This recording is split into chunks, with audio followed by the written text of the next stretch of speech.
Hello दोस्तों, स्वागत है आप सभी का लक्ष्य शिक्षा के एजुकेशनल यूट्यूब चैनल में। तो हमने अपने पिछले वीडियोस में बात करा था कि परावर्तन क्या है, परावर्तन के कितने नियम होते हैं, और आज की इस पूरी वीडियोस में बात करेंगे कि दर्पण क्या होता है और वो कितने प्रकार का होता है। ठीक है, तो सबसे पहली चीज हेडिंग रहेगी हमारी दर्पण। ठीक है, दर्पण को अंग्रेजी में कहते हैं मिरर। मतलब एक ऐसा पारदर्शी माध्यम जो किसी भी वस्तु के प्रतिबिंब को दिखाने का काम करता है। ऐसा पारदर्शी माध्यम जो किसी वस्तु के प्रतिबिंब को दिखाने का काम करता है। अब प्रतिबिंब क्या होती है, एक चीज हमेशा याद रखना। प्रतिबिंब, ये जब भी आप किसी भी वस्तु की छाया को लिखते हो ना, उसको नाम देते हैं प्रतिबिंब।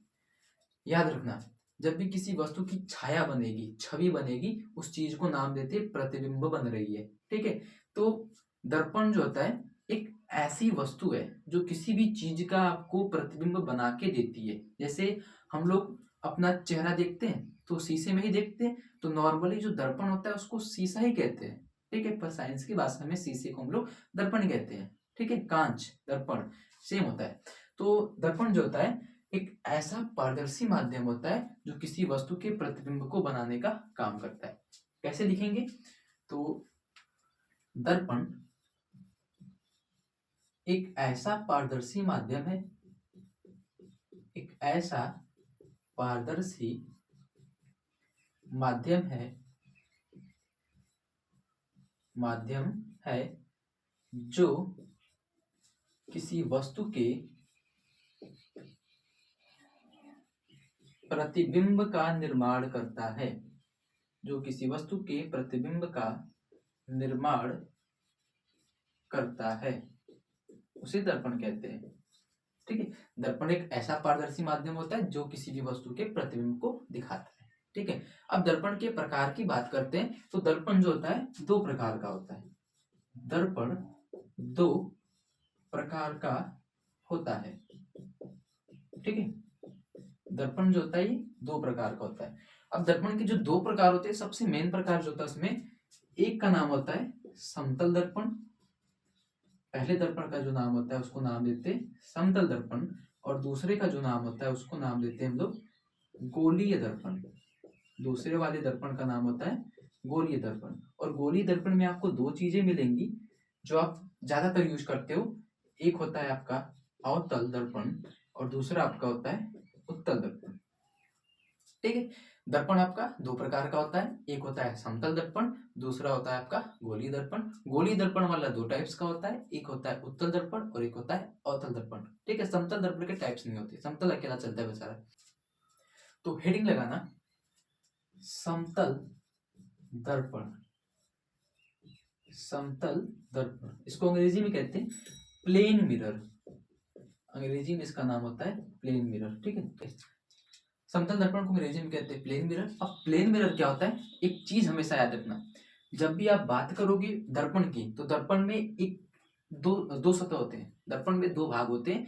एक भाग का नाम होता है परावर्तक सतह, एक भाग का नाम होता है परावर्तक सतह।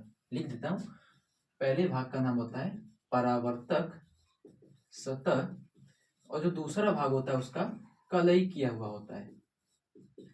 कलई किया हुआ होता है। ठीक है, दर्पण का एक जो भाग होता है वो परावर्तक सतह के रूप में काम करता है, जो दूसरा भाग होता है वो कलई किया होता है, मतलब पेंट किया रहता है, पॉलिश किया रहता है। अब परावर्तक सतह क्या होता है कि जिस वाले पृष्ठ पे या फिर जिस वाले भाग पे लाइट जाती है और टकराती है, उस वाले भाग को नाम देते हैं हम लोग परावर्तक सतह। और जिस वाले भाग से लाइट का कुछ लेना देना नहीं होता, मतलब उस वाले भाग के पार लाइट जा नहीं सकती, उस वाले भाग से अगर लाइट टकराई तो कहीं पे रिफ्लेक्ट नहीं हो सकती, उस वाले भाग को नाम देते हैं कलई के हुआ भाग, मतलब जिसमें हम लोग पेंट करते हैं। ठीक है, तो आपका समतल दर्पण क्या होता है, एक ऐसा दर्पण, एक ऐसा दर्पण जिसका परावर्तक सतह एकदम सीधा हो, समतल हो, प्लेन हो, चिकना हो, कई भाषाओं में कह सकते हो आप।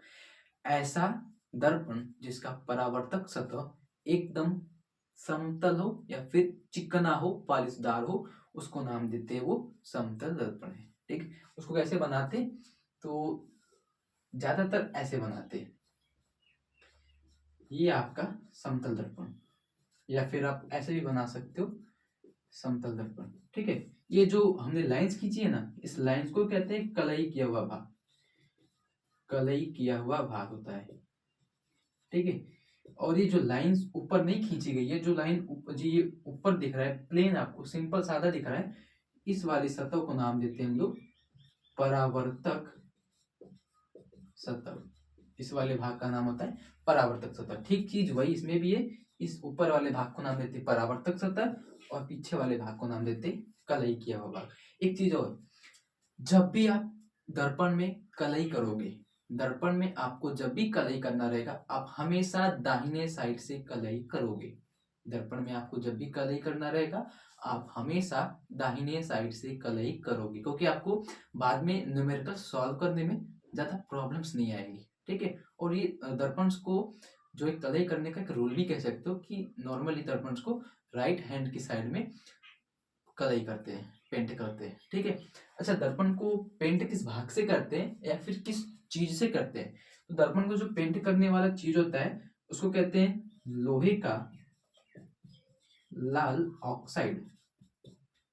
लोहे का लाल ऑक्साइड, मतलब दर्पण को जिस चीज से पेंट करते हैं उस चीज का नाम होता है लोहे का वो लाल ऑक्साइड होता है। लोहे के लाल ऑक्साइड से हम लोग दर्पण के पीछे वाले हिस्से को कलई करते हैं, उसको पॉलिश करते हैं। ठीक है, अगली चीज हमें पढ़ना है कि दर्पण में जो समतल दर्पण है आपका, उसके कौन कौन से गुण होते हैं। समतल दर्पण के कौन कौन से गुण होते हैं, तो अगली हेडिंग लगाना समतल दर्पण के गुण। ठीक है, समतल दर्पण के गुण। तो समतल दर्पण का जो पहला गुण होता है, ठीक है, समतल दर्पण का पहला गुण क्या होता है कि अगर आप किसी भी वस्तु को, समतल दर्पण अगर आपके पास में है, तो समतल दर्पण में अगर किसी भी वस्तु को मान लो आप यक्ष दूरी पे रखते हो, सपोज ये एक समतल दर्पण है। ठीक है, इस समतल दर्पण के सामने अब 10 मीटर की दूरी पे एक लड़का खड़ा है। ठीक है, 10 मीटर की दूरी पे दर्पण से एक लड़का खड़ा है, तो अगर आपको प्रतिबिंब देखना है तो इस दर्पण के अंदर, दर्पण के अंदर इस लड़के की जो छवि दिखेगी वो भी 10 मीटर पर ही दिखेगी। ठीक है, अगर कोई लड़का दर्पण से 10 मीटर की दूरी पे खड़ा है तो दर्पण के अंदर जो छवि दिखती है, समतल दर्पण की बात कर रहे हैं, तो वो भी 10 मीटर पे ही दिखती है। इसका मतलब अगर कोई भी वस्तु वस्तु यक्ष मीटर की दूरी पर है, यक्ष मीटर की दूरी पर है, दूरी पर है, तो प्रतिबिंब कितना बनेगा, वो भी एक्स मीटर की दूरी पर ही बनेगा। ठीक है, अगर कोई वस्तु एक्स मीटर की दूरी पर है दर्पण के सामने, दर्पण के भीतर जो हम लोग का प्रतिबिंब बनेगा वो भी 10 मीटर की दूरी पर ही बनेगा, मतलब एक्स मीटर की दूरी पर ही बनेगा। जो दूसरा गुण होता है दर्पण का, अगर आप दर्पण के सामने भी वेग से गति करो तो आपका जो प्रतिबिंब दिखाएगा वो दर्पण 2v वेग से बनेगा। मतलब अगर आप दर्पण के सामने 20 किलोमीटर पर आवर की स्पीड से दौड़ते हुए जाते हो, समतल दर्पण के सामने अगर आप 20 किलोमीटर पर आवर की स्पीड से दौड़ते हुए जाते हो तो दर्पण में आपको ऐसा लगेगा कि आप 40 किलोमीटर पर आवर की स्पीड से दौड़ रहे हो, जबकि ऐसा कुछ नहीं, सिर्फ धोखा है ना। तो कहने का मतलब अगर आपको v वेग से चलता है, अगर वस्तु v वेग से चलता है तो प्रतिबिंब आपको कैसे दिखेगा, 2v वेग से। ठीक है, अगर वस्तु v वेग से चलता है तो प्रतिबिंब आपको 2v वेग से दिखता है। और इसका यूज कहाँ करते हैं, तो इसका यूज नॉर्मली जिम रनर्स करते हैं। ठीक है, कभी आप जिम में जाना या फिर देखना, जो जिम में रनिंग के लिए एक्सरसाइजिंग करते हैं, रनिंग वाला जो आपका मटेरियल होता है उस पे जो जिमर्स दौड़ते हैं तो उनके सामने पहले से एक शीशा लगाया रहता है, समतल दर्पण लगा रहता है। तो जब जिमर्स दौड़ते हैं ना, तो अगर मान लो 10 की स्पीड से उसमें दौड़ते हुए दौड़ रहे हैं, तो दर्पण में उसको लगेगा कि वो 20 की स्पीड से दौड़ रहा है और उसका उत्साह और बढ़ता है कि वो और तेज दौड़ रहा है। ठीक है, ये होता है। तो दूसरा गुण होता है कि अगर आप समतल दर्पण में v वेग से गति करते हो तो आपको उसको 2v वेग से दिखाएगा। ठीक है, तीसरा जो गुण होता है समतल दर्पण का, वो होता है कि अगर आपने समतल दर्पण को एंगल पे रखा, मान लो दर्पण को आपने थीटा कोण पे रखा है, समतल दर्पण के सामने अगर कोई वस्तु रखी है वो थीटा कोण पे है। ठीक है, वस्तु का कोण जो है वो थीटा कोण पे रखा है आपने, तो आपको प्रतिबिंब जो दिखेगा वो टू थीटा कोण पे दिखेगा। मतलब अगर आप दर्पण के सामने 45 डिग्री पे, मान लो ये 90 थोड़ा सा झुका के रखते हो, ये दर्पण है, सपोज ये आपका दर्पण है। दर्पण के सामने अगर आप ऐसे किसी वस्तु को थोड़ा सा झुका के रखते हो तो आपको ऐसे डबल झुका हुआ दिखेगा। थोड़ा सा झुकाओगे और आपको दुगुना झुका हुआ दिखेगा। ठीक है, तो ऐसे ही कभी जब फोटो वोटो खींचते हैं हम लोग, तो उसमें क्या होता है, थोड़ा सा अगर थोड़ा सा भी कैमरा या फिर वर्क टेढ़ा होता है तो फोटो टेढ़ा दिखाई देता है।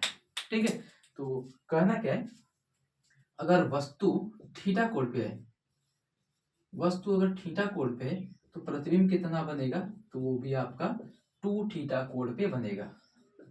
अगर वस्तु थीटा कोण पे तो प्रतिबिंब आपका टू थीटा कोण पे बनेगा।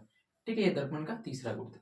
समतल दर्पण का जो चौथा गुणधर्म होता है, वो चौथा गुण क्या कहता है कि अगर आपको आपकी पूरी लंबाई देखनी है कि आप कितने बड़े हो, 5 फुट, 6 फुट, 5.5 फुट, अगर आपको अपनी हाइट की पूरी लंबाई देखनी है दर्पण में, समतल दर्पण में, तो आपको अपनी आधी लंबाई का तो कम से कम दर्पण चाहिए।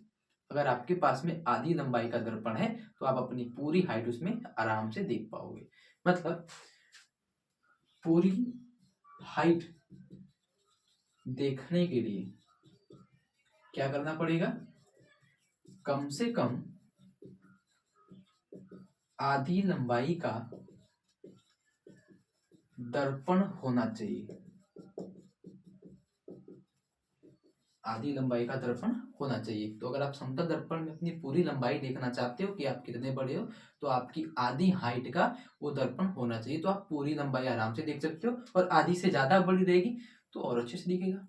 ठीक है, अगला जो गुणधर्म होता है, इस दर्पण में जब भी प्रतिबिंब बनाते हैं तो उस प्रतिबिंब को नाम देते हैं, उसमें आभासी प्रतिबिंब बनता है।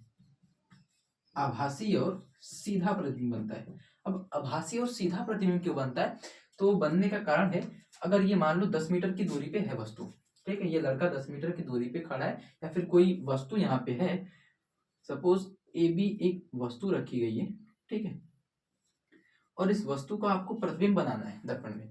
तो प्रतिबिंब अगर आपको बनाना है तो प्रतिबिंब से हमेशा क्या करते हैं, दो प्रकाश की किरण भेजते हैं। जब भी आप दर्पण में नॉर्मली यूज करोगे प्रतिबिंब बनाने के लिए, ये आगे सीखेंगे हम लोग कैसे बनाते हैं, तो आपको दो प्रकाश की किरण भेजनी रहती है।